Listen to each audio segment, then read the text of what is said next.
Tapos from afar, tinawag niya ako. It's not his job to keep talking to the referees and in that way intimidating them. Hindi never na ginawa yun ni Attorney Mert yung governor namin. So ang layo ng behavior. So maybe coaches can complain, maybe assistant coaches can complain. Mainit na naman ang bakbakan sa PBA. Pero parang hindi lang players ang gustong maglaro, pati team governors at coaches ready na ring mag one-on-one.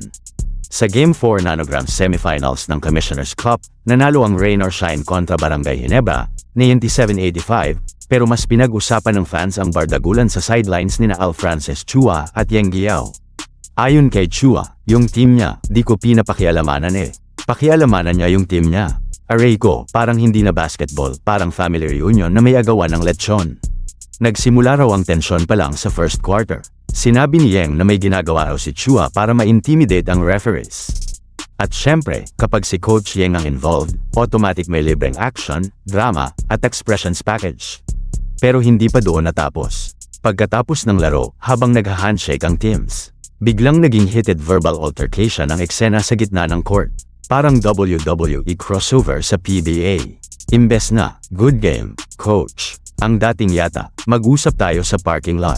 Pero aminin natin, ito ang dahilan kung bakit sobrang exciting panoorin ng PBA.